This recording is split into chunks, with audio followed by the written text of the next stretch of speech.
So I'll just start by introducing myself. I am Dr. Rishna Sadana. I am a parenting expert and a counselor. I have a center by the name of New Insights, where I take sessions, personal counseling sessions and group sessions. I take them online as well. And I help parents in dealing with the issues that they are facing with their children, especially in the emotional and behavioral spectrum. So any kind of challenging behaviors, any challenges that they're facing with their children, I counsel them about it. We come up with strategies to deal with them and understanding their children's behavior and in turn connecting and bonding with their children.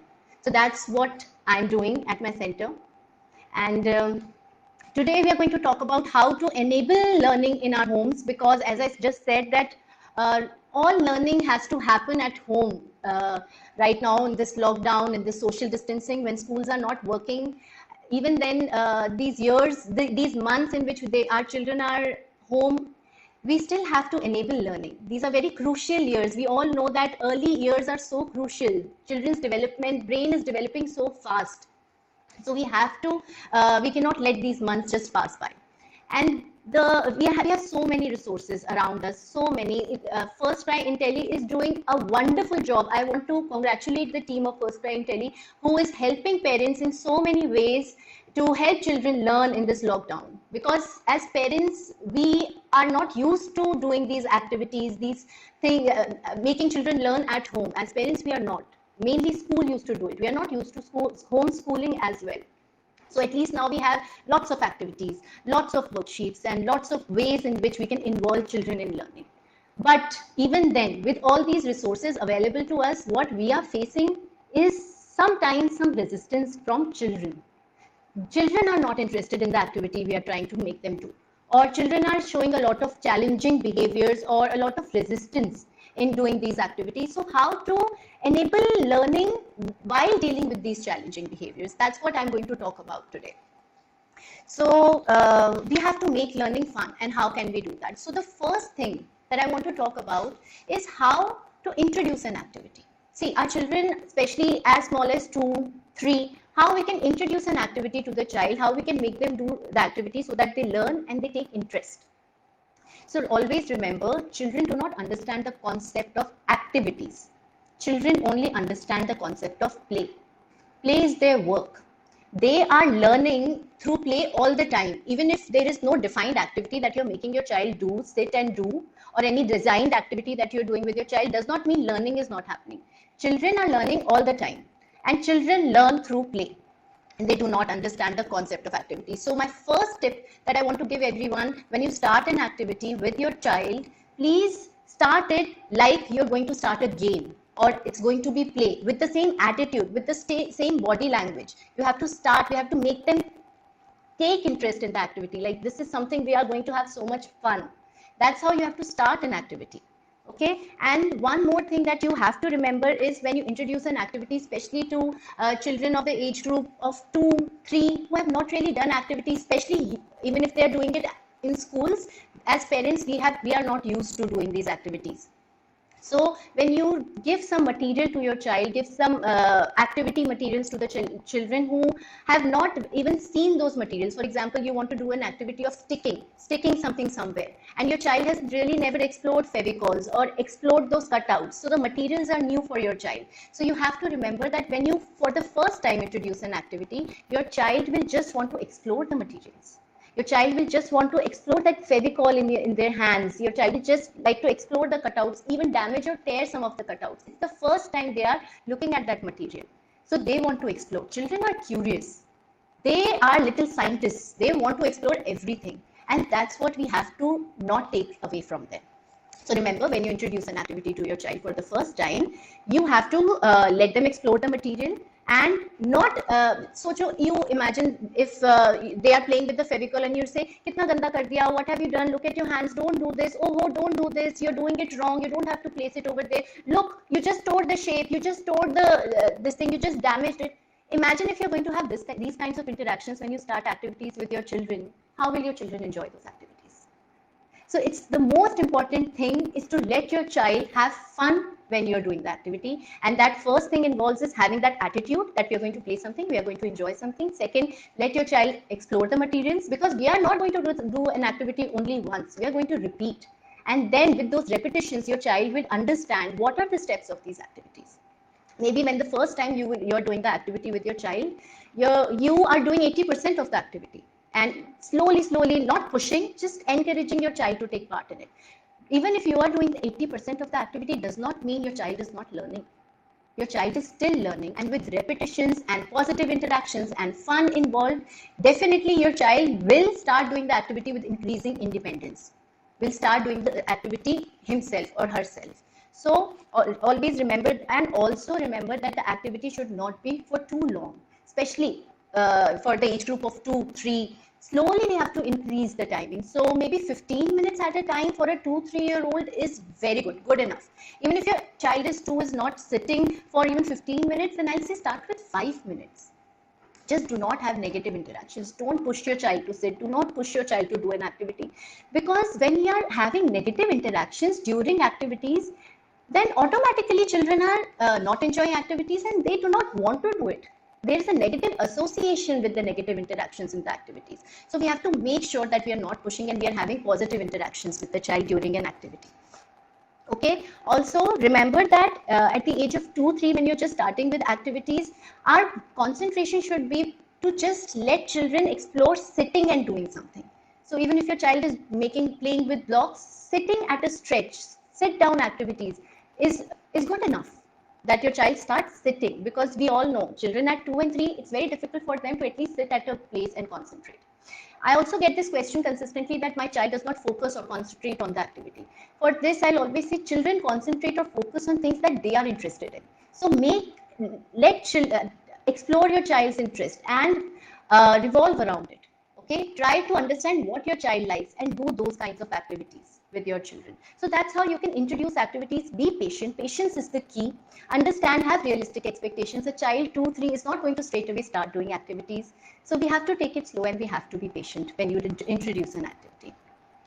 The second thing I want to talk about is how we can encourage or praise when your child is doing an activity, because we all know that we need to encourage. Most of us, we already know that, and we do it also, that if your child does something, we definitely say ki, wow, we praise, wow, you did it so well, so that the child feels good and repeats that thing, that behavior or that activity. So we all know that. Just a couple of things I want to talk about praise, because somewhere we go wrong unconsciously in that praise should always be genuine. Only say things in praise that your child actually does. That is extremely important. For example, your child gives you a hard time when you want your child to do an activity. Your child does give you a hard time. And just to encourage your child, you are praising your child in front of the family members that she is such a good girl. She sits with me and does her activities so well. School se work aaya tha, she did it so well. Just to encourage her when she's not really doing it. Please only say these things when your child is actually doing it. Otherwise, don't say it, because children are smart. They know that they don't do what you're saying. And then that motivating factor is lost. Children do not get motivated by praise that they know is not genuine. So your praise should be genuine. So in case your child is giving you a hard time, for example, you had this worksheet in which your child had to write 8 times, and she only wrote for 3 times after a lot of struggle. So in that also you can praise, or you can say that today she did not want to sit, she was not in the mood, even then she wrote A4 times. I'm so proud of her. I'm sure next time she is going to complete the whole worksheet. So at least you're saying something that is genuine. So praise should always be genuine. That's one thing. Also remember that you can find praise in everything. Generally, what do we think? That to make something better, to improve something, to correct something, we need to point out the mistakes. Only then a child is going to correct. But there is a way of praising children and improving and correcting them at the same time.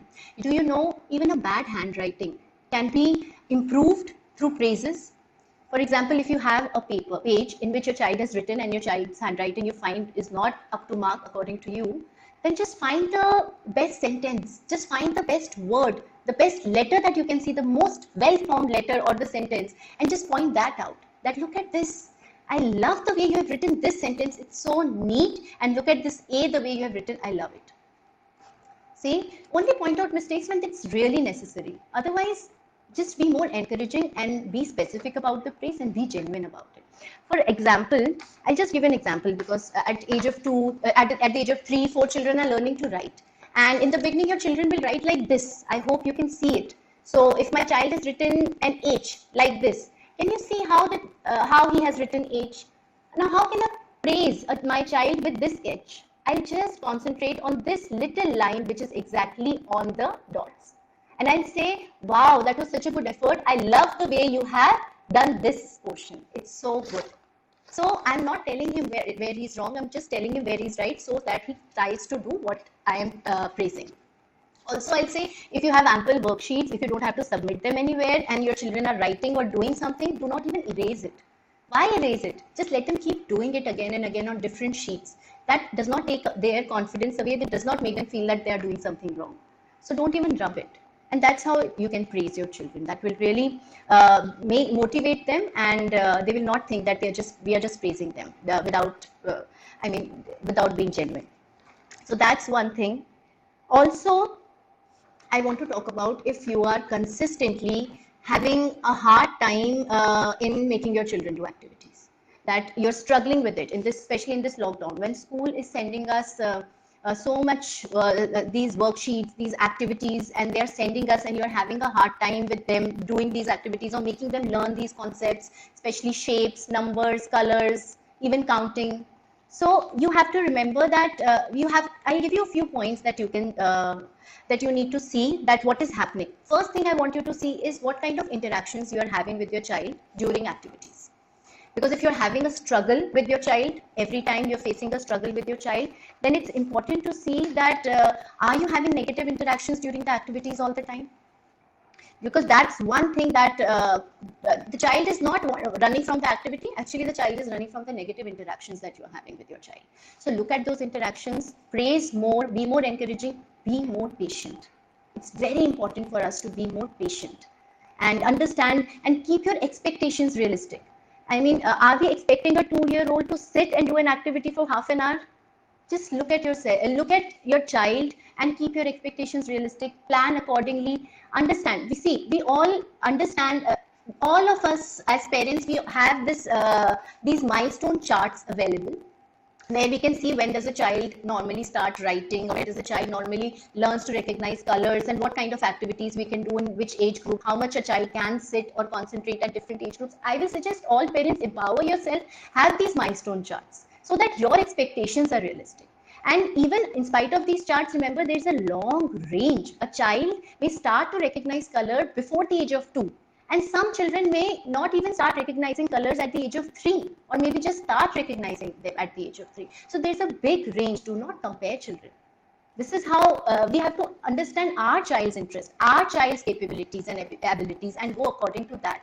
So when you will look at these things, you will understand that where are the interactions going wrong. Am I making my child do something that is beyond, or am I being too strict, or what kind of interactions I am having. Second, we have to observe what kind of interactions, if you are struggling with making your children do activities. The second point that I'm talking about is what kind of interactions are you having with your child around those activities, other times in the whole day.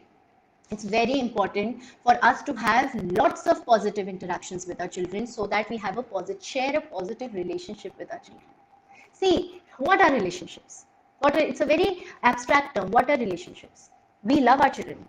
We know we love our children. Our children love us. They need us. That we understand. But what defines our relationship is the kind of interactions we are having. And that's what is important. So if you are, just observe your interactions with your child the whole day. Are you criticizing your child a lot? Are you correcting your child the whole day? Or are you just telling, kaise baithe ho, aise nahi baitho, don't sit like this, do it like this, look at what you're doing, don't touch that. Sometimes we're doing that so much because of inherent the parenting thing we have inside us, that we have to protect our child, and we are responsible for our children. Remember, children are not going to behave according to us the whole day. They're separate human beings. And then they are children. They come in this world. They want to explore boundaries, and that's what they're doing. So we have to start choosing our fights and have more positive interactions. Okay. So when I say positive interactions, you need to have more fun with your children. Just leave a few behaviors that are not harming anyone. Choose your fights. If it's an age typical behavior, if it's not harming anyone, just let it be. Children outgrow most of the behaviors. Most behaviors are just phases. So just choose those behaviors and let them be, so that when we can concentrate on the behaviors which are really important and the learning that is really important. Have more positive.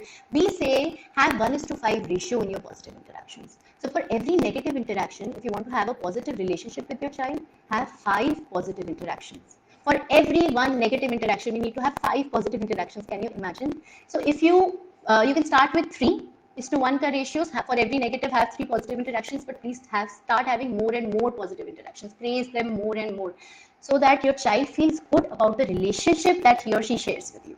And that will help you in having a better influence over your child, and that will help you in making your child do activities. And then always remember that they are going to take time to take interest, they will want to explore the materials, and they might just not be the children who will sit and do worksheets. So we have to find other ways, which I'm going to talk about in my next section. So yes, have good interactions. One point that I forgot to mention is, in your interactions, include the element of empathy.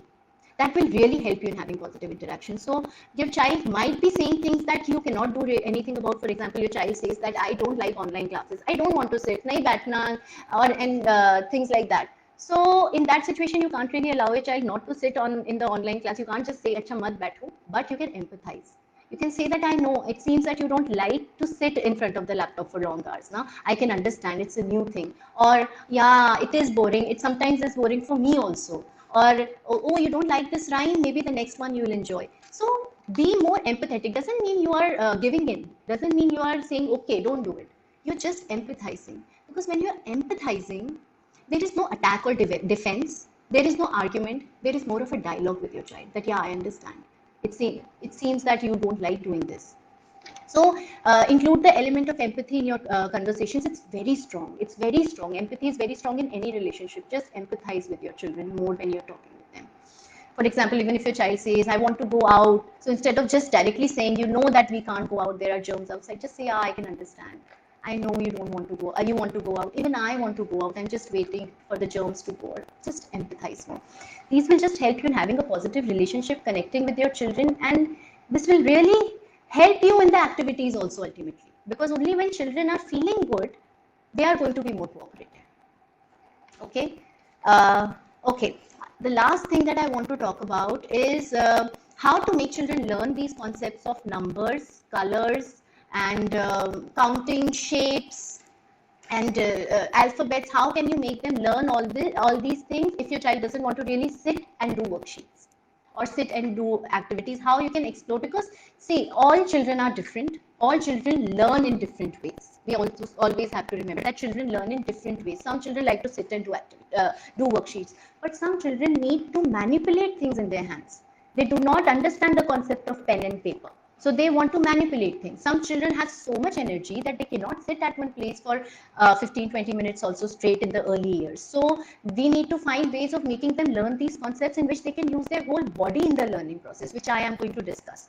That how we can make our children learn these concepts even if they're not sitting down and doing exactly what the school is giving us. Sometimes the activities, we have to do that, but we have to go slow with that. And we have to make it more fun and be more patient. Now, also I want to tell you that children are learning in so many ways. They are playing and learning all the time. There is not only intellectual learning going on, there is emotional learning going on. There is social learning going on. There's kinesthetic learning, our motor development, gross motor development. When we say that the whole hands, our legs, jumping, everything, this is also, they're developing their muscles, they're strengthening their muscles, our fine motor development. This is so important for writing. So these learning is happening in different ways all the time. So find ways, be more creative in making your children learn these concepts in different ways. Okay? Children's brain is developing so fast right now, and they are catching a lot. So for example, you want to teach the concept of shapes to your children. And I have already done this with my son. So I've got these shapes on this. If your child is small, just start with 1 or 2 shapes. Okay? And these are the cutouts that I have. So your child will just have to place these shapes at the on the right shape, and then you can help them stick also by the end of the activity. Then again, remember, your child, if you are going to start this activity with your child might just stare this chart, so make extra. We don't want to say, hey, kya kiya? What did you do? You're not supposed to do this. When you're trying to stop the child to do what they want to do, activities won't be fun. and learning will also get hampered. And so make extra shapes so that even if your child tears one, or if you don't want to make extra shapes, just paste it and say, now I fixed it. It's okay, you tore it, I fixed it. Now we can do it, and without any negative interaction. So it will make this activity fun. So this is one way of learning shapes. Another way, if your child wants to use the whole body, just make these shapes on the floor. You can make big square, triangles, circles on the floor, and tell your child to jump. Okay, now go and jump on the square, and your child will run and jump on the square. Okay, now where is the circle? Find the circle and jump on that. So you can do that as well. Acha, have more learning toys at home. That will help you in being more creative in your when you have more learning toys, you can be more creative in your this learning process. So I have these shapes. So when I made these shapes on the floor and told him to jump, I also made him just pick this shape and put it in that big circle. He just had to put this small circle, and that also involved running, using his hands. It was more of play than learning, actually doing an activity. It was just play and fun and learning of shapes, and it's way more effective. Really, it's way more effective. So use these way. In this way, you can help them learn shapes. Again, like I just showed you this. You can have colors. You can have different colored circles and different colored circle cutouts, and you can make your child shape place red on red, blue on blue, and then paste it. Okay, and always remember, children will be messy. If you are going to give a 3-year-old Fevicol, there will be mess. Tolerate some mess. It's okay. That's how children are, and let them explore and let them enjoy. So that's one way of doing shapes. More ways of colors. I'll tell you is that see, I have got these. Glasses. These are plastic glasses. If you have better glasses, I will also not tell you to use plastic glasses. I already have them. I had them at home, so I used them. So I've just stuck a chart paper over here and I've pierced it like this. Okay, and I've got these circles, different colored circles. So your child will just have to, and it's just fun. See, putting something from here is more fun than matching red to red. So your child just has to match and put this here like this. It's there inside. Okay, and these are so many circles. So your child will enjoy sorting sorting these circles by shape, by colors, and learn colors. So see, this is also another way of doing this. Okay. Okay. Another thing that I want to talk about is then remember that the way I've made it, I want to just let you know that the way I've made it, it's very easy to just remove this and then take out the shape so that your child can reuse these glasses. I've just stuck them with the help of sellotape, so you can reuse them as well. So that's another way of learning shapes. Then you can use the same circles in this way that you can make them stick. For example, this is one activity that I have. Okay, these are the circles and these are the 3 colored circles. So what you can do is you can just put Fevicol over these, Fevi stick over these shapes already, so that this surface is sticky already, and then give these circles cutouts to your child, and your child will just keep sticking, matching and sticking them at different places. Okay, this is how you can do this activity and use these circles as well. So again, if your child wants to involve the whole body, then you can make big cutouts of chart papers, put them on the floor, let your child run on those colors. You can tell your child to find red and jump on it. So you make your child use, or maybe you can have a real object sorting. So you can have different colored baskets, or I used buckets with my son where I put different colored chart papers, and I had lots of objects I collected in the house of different colors. And then I just made him run, pick one object from the main bucket of objects and match it with the, if he picks a blue colored ball, then he just has to put the blue colored ball in the blue box or bucket that we have. So involve your children in different ways. We have to understand what kind of learning does my child enjoy? In what way does my child learn more? And again, remember, whatever activity you're going to start, your child doesn't know the protocol. Your child doesn't know the steps. We'll have to repeat these activities so that your child understands the concepts and will start doing the activity without any negative interactions. Okay, so we have talked about shapes, we have talked about colors. Then I've got these numbers activity as well, in which I've again got glasses. So I've just written different numbers on these glasses, 1, 2, 3, 4, 5. So what you can have is you can have flashcards of 1, 2, 3, 4, 5 and make your child put the 2 number flashcard in this cup with number 2 written. I hope you can see it. Okay, or then again, learning toys. If you have, I'll always say invest in more learning toys.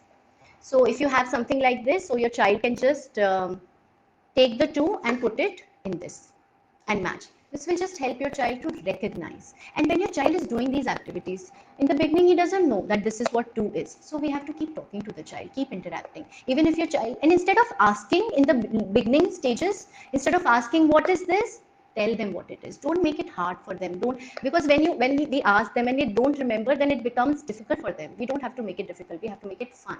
So keep saying that, oh, you want to, okay, you have just picked the number 2 class. Okay, you want to put the 2 in this. So when you keep saying it, he'll understand that this is number 2.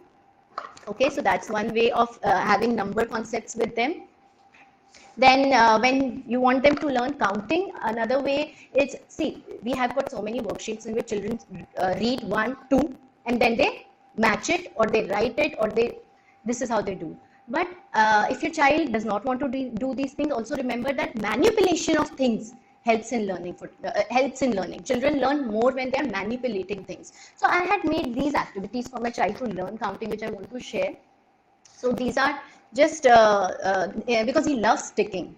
So I've got these 1, 2, 3. My child is 3.5, just letting you know. So so you can use these activities. You can just write numbers here and make your child paste the rectangle. So I had cutouts of rectangles. He's already done this activity. So I had cutouts of rectangles like this, and he just paste the rectangles, 5 rectangles in front of 5, so he can learn. You can make your children learn counting like this. Then you can make your children, this is another activity that I had for counting. So these are different because instead of pasting, there are pockets, and these are sticks. These are all homemade, so you can make these things at home. So these are some sticks that I made, and in front of 3, there are 3 pockets. So your child can just put 1, 2, 3 and count and play with the pockets. In the beginning, my son still doesn't know how to count. We are doing these activities repeatedly, and just let them enjoy it. Let them enjoy it. They are learning. Even if it's not evident in the beginning, they'll start telling you, and you'll realize that yes, they were listening. Yes, they were learning. Yes, they were imbibing. So be patient and go slow and enjoy your child. See, our priority is the child, not the activity. So enjoy your child and let your child enjoy the learning. Let your child enjoy the activity. Okay? So that's another way of doing numbers and counting. Okay. Again, alphabets you want to play with, so have flashcards. Flashcards are always helpful. I have made these flashcards at home.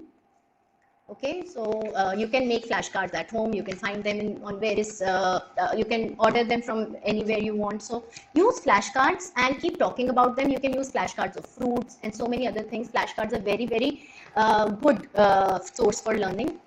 And then I've got another, this thing, learning toys again, as I told you. So these are different alphabets. So what you can do is you can make your child.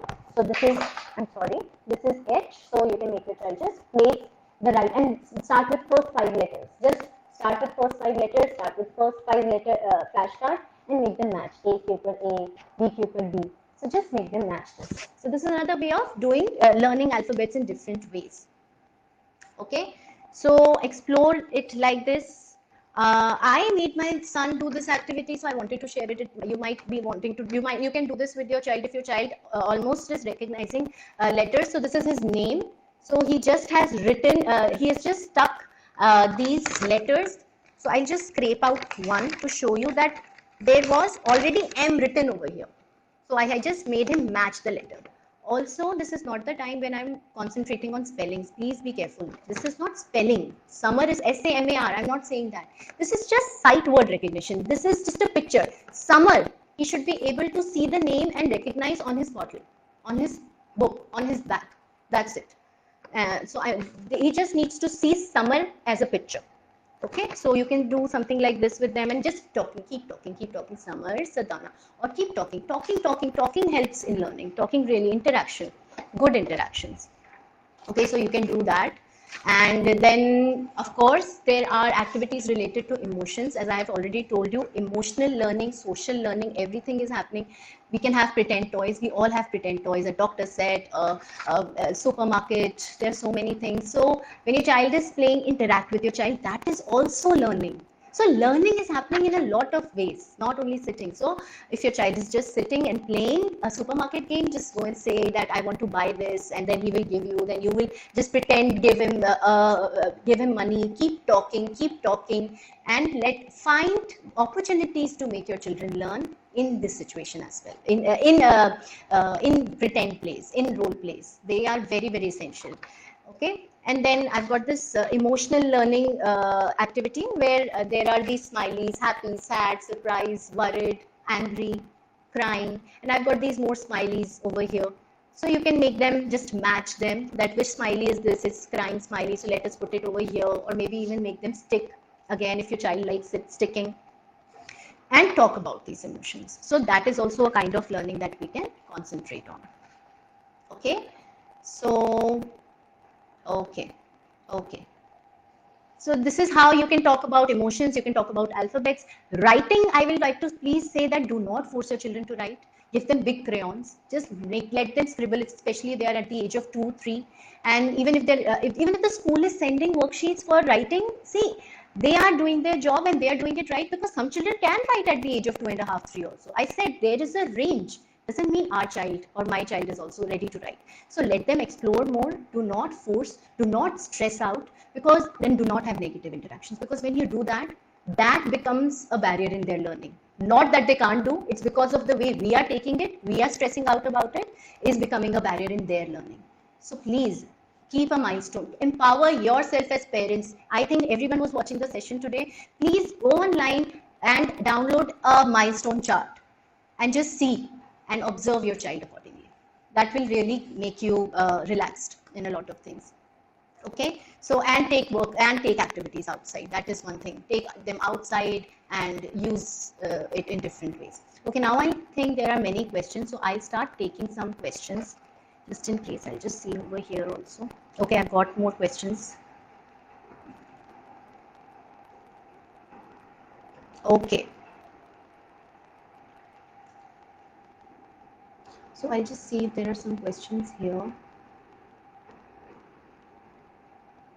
Is my voice clear? Some are saying that it's cracking. I hope it's clear. How to promote talking in baby? I keep talking to my child. However, he picks up random words occasionally. I'm not in hurry, but I want to learn the right way. Just keep talking. Talking is the right way of making your child talk. And also, if your child is 2+, then encourage your child to speak. So if your child wants something and he's saying that, then you can just say, okay, you want the glass.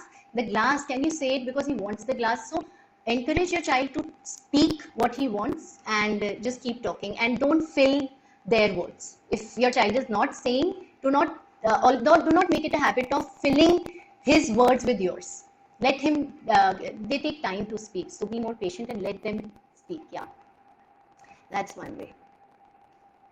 Okay, my child is 4.5. She's fussy in writing and reading. Please suggest any ideas how I can make her do it. Okay, 4.5, writing and reading. This is the time when children are starting. So I again say, observe. Are you having negative interactions with the child during writing and reading? Are you forcing him or telling him, "Aap theek se nahi kar rahe ho, baithte nahi ho"? When we are having negative interactions with the child already doesn't want to. It's just not fun for the child anymore. It becomes stressful. Okay, and we do not have to make it stressful. Secondly, remember, this is a lockdown. Lockdown is hard for us as adults. We know we have so much work, especially mothers. We are busy with the household work. But this time is hard for the children as well. They're not going anywhere. They cannot meet their friends. They have so many uncertainties. There's so many questions that even parents are not able to answer. So there will be more challenging behaviors. We have to understand that, and we have to just deal with them patiently in a calm way. We have to understand how we can deal with these behaviors more. So explore that, and have good interactions with your child. If your child continually is having reading and writing problem, please keep observing and And if you think it's required, I really don't know the detail of the situation, but if you think, then you can read about dysgraphia and dyslexia, just in case. I'm not saying that there's any chance of that. Otherwise, just be patient. Okay. Yes, babies want to touch and hold everything. We can't stop them, because they that's how they are. It's a good thing. It's a good thing if your child wants to explore everything, because that's how they are learning. So it's our job to keep them away from sharp objects. It's our job to keep them away from things that can break. That's our job. So I will just say that continue try to keep things that you can at a height where your child cannot reach, and otherwise, if there are and let them explore, let them enjoy. And also, there is a way of having consequences that you can put, which are very different from punishment. I don't think I should go into that right now, but yes, be more patient. They will explore a lot of things. And then, okay, my daughter is 2.5. She's crying for small things. We have small family. I'm the only one to play with her. She listens to me only when I tell her mama will not talk. Okay, so this is a challenging behavior you're having in general, Deepti. Okay, she's crying over small things. I'll always say, if your child is crying, if your child is throwing more tantrums than your child used to before, then that means this lockdown is giving a hard time to your child. So remember that and be more patient. And otherwise also, children do get into such challenging behavior. So if your child is crying, we need to understand why, where is this behavior coming from? Because I just want to tell all the parents that whatever behavior, your child is not listening to you, your child is crying like Deepti says, your child is throwing a tantrum, these behaviors always have underlying feelings because of which the behavior has come. Children behave whatever they are feeling. There is no emotional filter. They do not have emotional regulators. They are not developed right now. So whatever they feel, they behave. So as parents, whenever you find your child behaving in a way that is challenging, for example, crying over small things, observe what is bothering my child.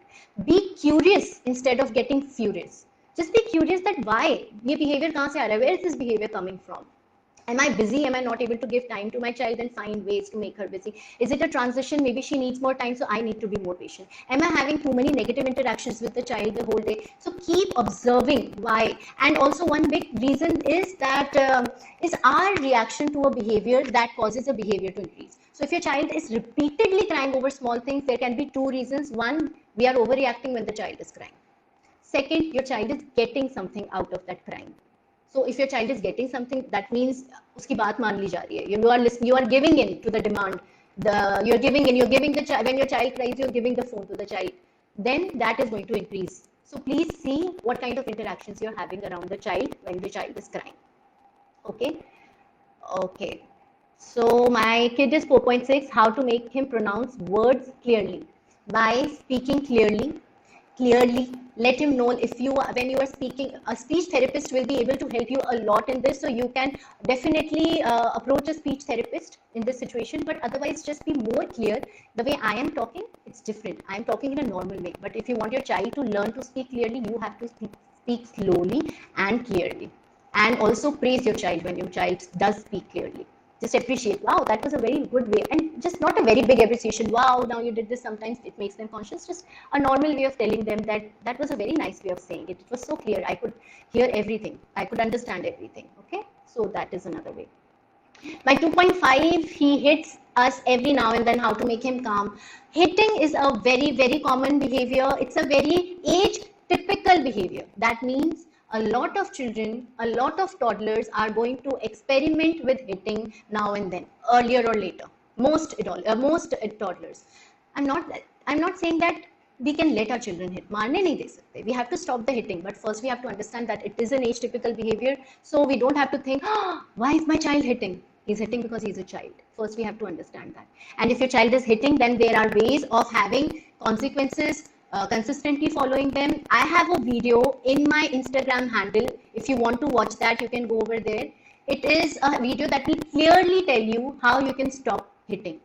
Okay, just follow consequence. If your child is hitting, every time associate it with a consequence without anger, and just following it consistently and empathizing with the child. Okay, there's not so much time that I can go into details of consequences, but that's how you can just associate consequences, or you can watch that video. That will really help you. Okay, 21-month-old child speaks few words, mama, papa, baba. How to help her speaking more tongue twisting words. 21 month old child, not even 2 years. This is completely fine, Rachna. That your child is speaking these words. This is a completely fine. Again, please have milestone charts. They will really help you. They will empower you as parents to see how your child is developing or developing at the right stage. And this is completely fine, Rachna. Just keep talking to your child, and I'm sure he'll start speaking or she'll start speaking with more words. Okay. Okay, my child is 2.7 years. I have got some questions over here also. Okay, my daughter is 3 years. 1 month old. She doesn't show interest for more than 2 minutes in any coloring or building activities. How to get her interest? Children take interest in things that they enjoy. That they will focus on things that are interesting for them. So try to understand, is it or are you forcing your child to sit for a long time, or what kind of interactions? First thing, as I've already talked about, what kind of interactions you're having with your child during the activities. And if she is not sitting, then I will just say 2 minutes, say 3 minutes pe aao, 3 se 5. Just take it very slow and help your child to sit doing other things as well. If you just want your child to sit, and coloring and building activities, your child will start taking interest in, if you are going to just let your child explore it. Just let your child explore. And another way is you start doing it. If you want your child to take interest in an activity, take interest in coloring, take interest in building blocks, just sit and you start playing with the blocks. You start doing the activity yourself. And because children are looking at us, copying us, they want to do what we are doing, that really helps sometimes in making children take interest in these activities. Yes. Okay, so my daughter is 3.6. She has potential to understand everything quickly, and she enjoys in doing intelligent. But when she started going to school, she hates to grab pencil and writing on notebook or any similar activity. In other words, she doesn't listen. She's 3.6 and she has a lot of potential. And she'll see, again, I'm telling you, children this age, they are able to learn what is the priority. As parents, what is our priority? That our child learns. If your child right now does not enjoy activities, sitting down and doing worksheets or writing with a pencil, then I think you should just take a step back and let your child explore. Because mostly what is happening is, because school is sending us worksheets at home, especially of tracing worksheet at the age of 3.5. They just have to write L, and then you're forcing them. So it's not that your child is not taking interest in the activity, the force, and maybe your child is not really prepared to do that activity, or is not really prepared to write L at this time. Maybe she'll get the heck of it after 3-4 months, because there is a range in which children start to learn different things. So these interactions, these pushing behaviors, these situations make the children disinterested in writing. And as I told you, these negative interactions, these pushing ultimately becomes the barrier in child's learning. So please observe, are you forcing your child a lot? Are you telling इसको ऐसे ही बनाना है, इसको ऐसे ही करना है? Just observe and let your child be, let your child explore it. Yeah. So my child takes a lot of time to have breakfast, lunch and dinner. He needs mobile or TV while having meals, and it becomes difficult for me to sit, and also and delays my household chores. I'm fed up of this attitude. Okay. Again, if your child is taking a lot of time to eat, then there is some children, it's a big topic about eating and how to make children eat, but I'll just give you a few tips on this. Again, negative interactions. Whenever, see, some children eat more, some children eat less. When we are trying to make our child eat according to our expectations, from the very beginning, we start having negative interactions during the meal time, which and meal times become negative for the child. It's not the food, it's the association that we form. So be more tolerant. Maybe even if your child is not eating as much as you wanted, some quantity he is eating, just let him be, and maybe you can give a snack earlier, and that's how. And we can talk more about eating some other time. But yes, have more positive interactions with your child and be more patient. And remember that every child has a different appetite. Mobile and TV. If you see the talking about screen time, I'll just give you 2-3 tips. That first is your own screen usage. If you have the TV or phone or in your hand the whole time, especially when you're making your children eat and you have a message ping and you look at your phone, just avoid doing all these things. Because when you are distracted with the phone, your child will automatically want the phone. So look at your screen time. Second, have clear boundaries. Have clear boundaries, because when we tell our child that half an hour you'll get the phone, and then your child throws a tantrum or acts stubborn, and then to stop that behavior, we give the child that phone. That is what becomes confusing for the child, and the child thinks that my tantrum or my this behavior is going to get me the phone. So yeah, that becomes a pattern of behavior, and the struggle starts from there. So have clear boundaries about phone. If your child is already having this association of TV and phone, which we only as parents unconsciously have created for children to eat with, then I will say just take it slow. Start with one meal at a time. Start with his favorite meal. When you do not give the screen, talk more, interact more, and just take it one step at a time, and you can definitely work on that. Okay.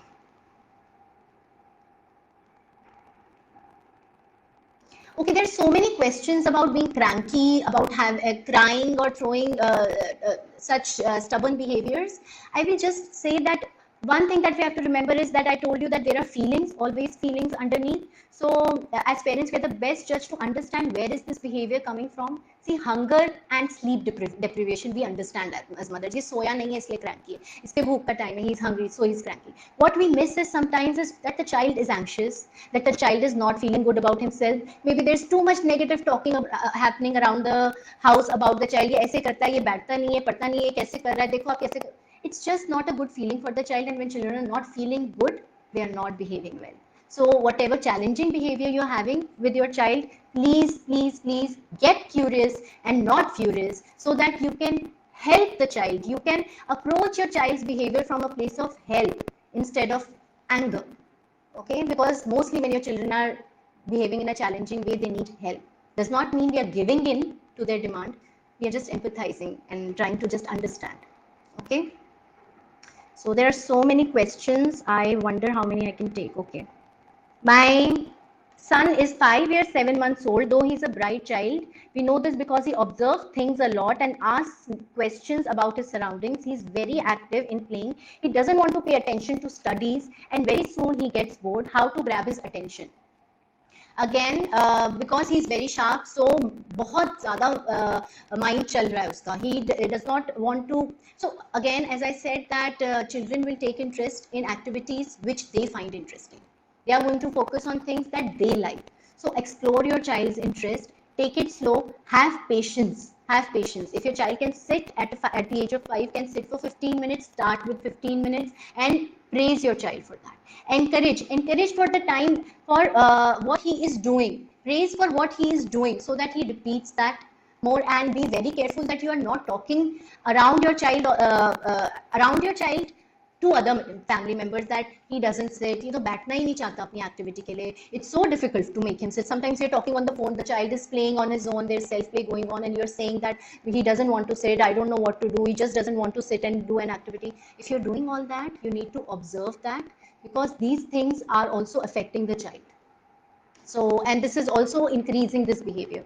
So yes, encourage him, take one step at a time, start with small duration, explore his interests. There are so many activities we talked about. You can go beyond. These were only activities till 3 or 4 age group. But then counting, addition, you can do everything with manipulation. And then your attitude should not be of study. It should, see, study is, what is the purpose of study? So that we learn. Children learn. So let us concentrate on that learning part and find different ways, be creative and help him learn, and then have good interactions with the child. I can never say it enough. Yeah. Okay. My daughter is 2 years and worried about her behavior. She keeps crying for things, won't listen to me. How to develop good manners and polite behavior in her? I live in a joint family, which is making her behavior worse. So first thing is about crying over things. So again, I've told you that these are behaviors which definitely have some underlying feelings. First thing we have to understand is, where is this behavior coming from? Second, we have to understand is my child getting something out of the crying? If she cries, do I stop doing everything and go to her, which I don't do otherwise? See, if your child is getting your attention only through crying, then she is going to cry, because children need attention. They are thinking, give me attention. If you don't give me positive, I'll take negative. So if you're see, is your child getting time? Or when your child cries and says something, do you give in? Acha theek hai, le lo, rona band karo.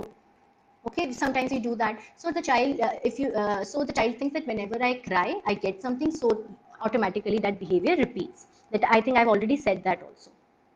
Okay, good manners. I'll just say children are learning from us. So when you are talking to your child, be more respectful. Listen. How much do we listen to our children? Just get down when your child talks to you and say, yes, yes, beta, tell me, what do you want? Okay, but you cannot have it right now. Can I get something else for you? Be more respectful in the way you talk to them. Listen to them clearly without distraction when they talk to you. And this is how they will learn to respond to you in the same way. Also, when you're interacting with other family members, with your own spouse, with other family members in the house, be more respectful. Display the behavior you want your child to display. Because children are definitely learning from us. If your child is getting angry again and again, see, are you getting angry at your child again and again? Because the simple message is, when your children are behaving this way, the simple message is that when my mom doesn't like what I am doing, when I am studying, my mom doesn't like what I am doing, she shouts at me or she gets angry. So if I don't like something that my mom or someone else does, I can also shout or get angry. So if you want your child to be polite, you be polite. Display that kind of behavior and praise when she is polite. Okay, family members. Family members is a very, very common topic. I would just like to say that yes, joint families are there, and we do as mothers face challenges while dealing with our children in a joint family. But please let me tell you one thing: joint families are such a boon. They are so advantageous. We cannot make our children learn so much that a whole family around can make them learn. So that is something that there is advantage. Yes, there are challenges that sometimes we want to put a rule that we are not able to put because of other family members' interference. So I will just say that you cannot control how other people are behaving with your child. You cannot control some situations in the house. What you can control is your behavior and your relationship with your child. So there's so many points that I talked about today about the interactions. There's so many things that I talked about. Remember, your relationship with your child is something that you control with your own behavior. Concentrate on that and leave the things that you can't control. For example, if there is a tantrum, if there is crying, if there's something that you know in this situation, if I am going to not give this, whatever my child is asking right now, the chocolate, then someone else will give, or she is going to cry and I have to ultimately give because I have family members around and I won't be able to do anything about it. I will suggest just give the chocolate anyway. Don't wait for the crying. Do not let your child associate the behavior of crying with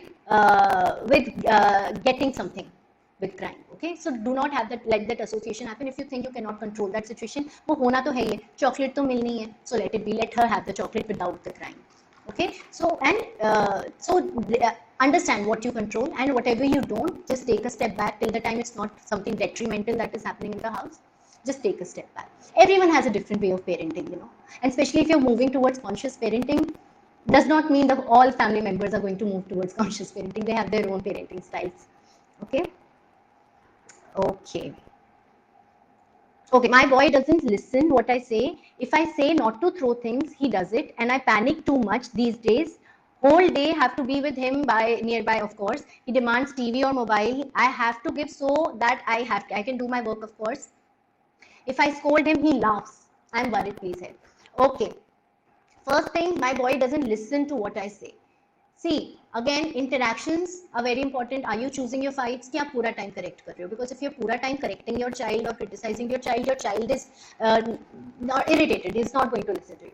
Second, sometimes in order to make our children do something or listen to us, we say things that we don't follow through.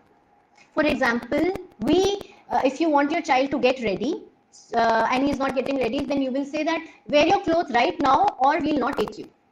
And you ultimately take your child with you. Or if you are in the car and your child is not sitting in the car, so sometimes we tend to say that if you won't sit in the car, then I am going to leave you over here. Aap yahi reh jana, and I will go. But we don't do that. We are not doing what we are saying. So say what you mean and mean what you say. It will really help your child in taking you seriously and not laugh. So if you want to give some ultimatums, we sometimes as parents, we do that. ऐसा नहीं करोगे तो हम ये करेंगे. If you won't finish the milk, you won't get the chocolate. Then make sure that he doesn't get the chocolate. Because we can't control him finishing the milk, but we just control that chocolate. And your child should know that whatever you say, you mean. So that will help you in making your child listen to you more. Then, as you said that you panic too much, that is another reason that your child is not listening, because there are too many emotions happening. When you are anxious, when you are not able to control your emotions, your child anxiety is contagious. Okay, stress is contagious. Your child is taking it, feeling something, and that's why that behavior is there. So most of the times, our behavior is influencing our children's behavior. So learn how we can influence our children's behavior in the other way. We can do that by being calm. So remember that your child is just you have not mentioned the age. Okay, so whatever the age is, just remember there are some age typical behaviors as well. So be more calm. If your child is indulging in some behavior, just take it calmly. If your child is crying or having a tantrum, just let it pass. Don't give in to the demand, and say what you mean and mean what you say. It will definitely help you. And he throws things, yes. So if you don't want your child to throw things, if he's really small, like 1.5, 2.5, children do throw things at this stage because they are even experimenting with gravity. So try and understand that. Don't overreact, don't panic.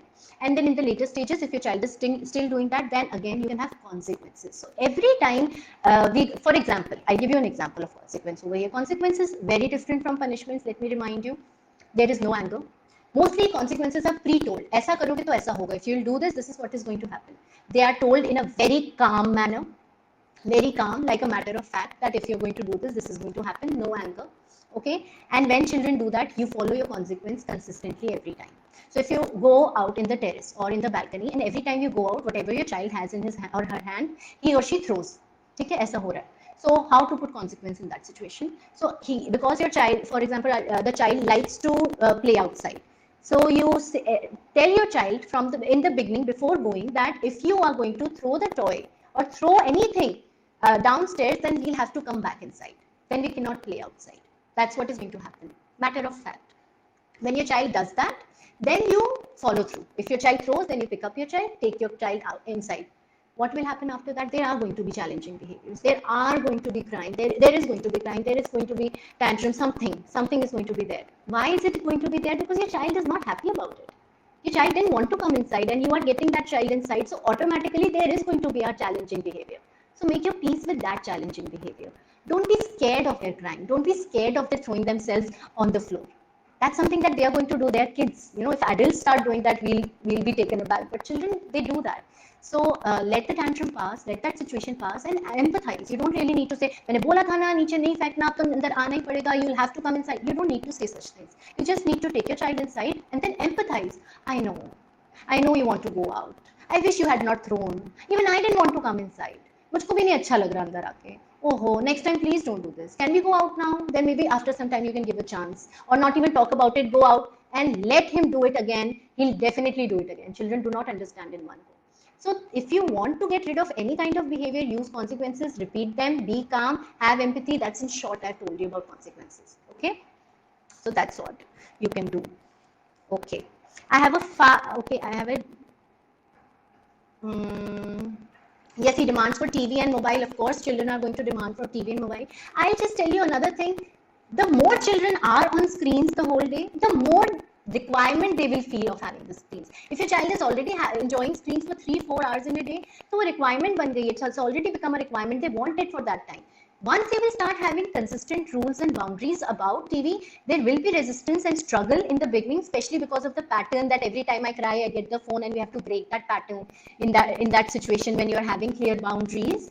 Then remember that it will take time, it will take struggle, but your children will understand, and also the requirement for them to have the screen will also decrease. It is jitna use karte hain utna unko aur chahiye.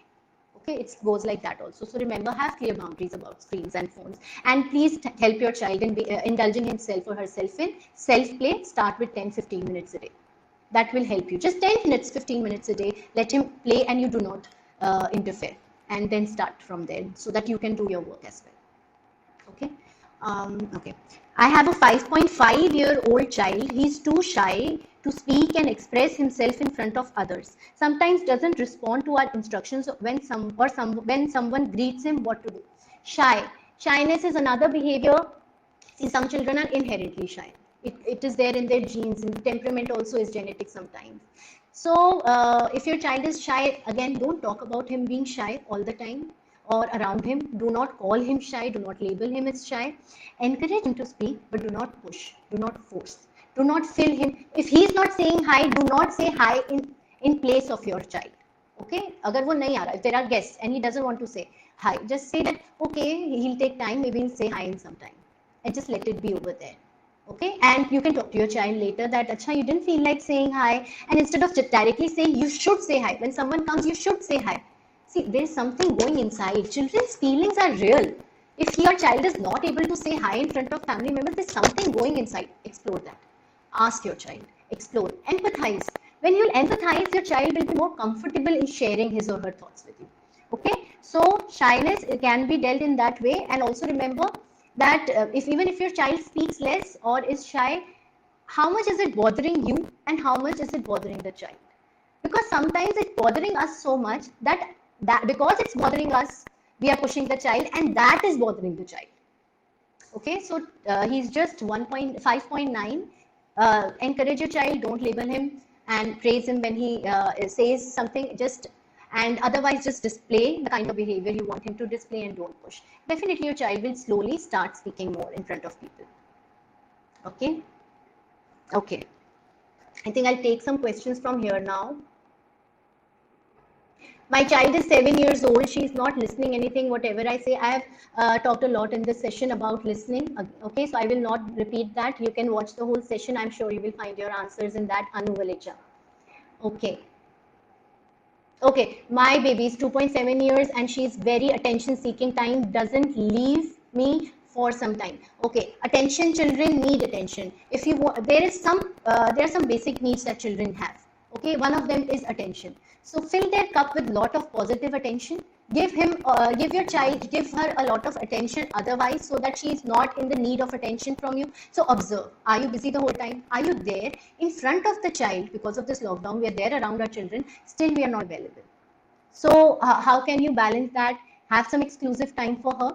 And even then, if she's asking for attention, just be honest. Just be honest with your child that right now you're busy, but you will get back. And then there might be tantrum. There might be some kind of behavior that you do not pay attention then.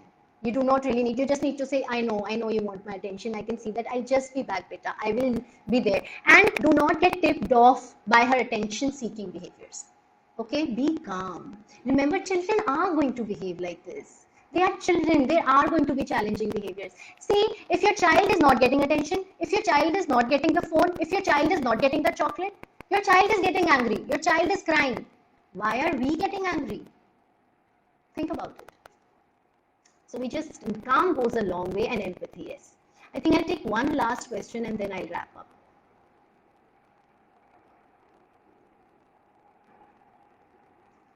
Okay. Okay, I don't. Okay, I'll just take this last question. How to deal with two siblings fighting too much, losing temper. My parents is very common. Yes, sibling fighting, because this is a lockdown. So I thought this is a very, very important question that I can take for parents who have two kids in their houses who are fighting all the time. If the kids are of older age, I will say that children sometimes get a lot of attention when they fight. That's why also they are fighting. So when your children are playing well in the house, otherwise just interact with them and give them attention. When also, if your children, just do not reward them for fighting. For example, if they're fighting for the phone, then both of them are not going to get the phone if they are not able to resolve it. Give them reward for resolving their own fights. That will encourage them to resolve their own fights if they're older, if they're 6, 7, 8, in that age group. Then you can definitely reward them for their own conflict resolution. And when they're not able to resolve a conflict, something will happen. That is, both of them are going to lose in that situation. So that is how. So always don't become the empire. That you are wrong. Okay, you are wrong. No, do you want this? Okay, you take it. Try and help them, because see, sibling fighting, it's a very normal thing. You cannot avoid it. It is going to happen. It's very natural to some extent. So understand that and reward them for resolving on their own, or do not reward them if they are not resolving on their own. And also spend one time. If you have two kids, try to find some time in a day or in a week, if there is not much time, where you have one-to-one interaction or one-to-one spending time with one child at a time, so that your child is not seeking your attention all the time, or is not feeling left out, or not feeling that I am not loved.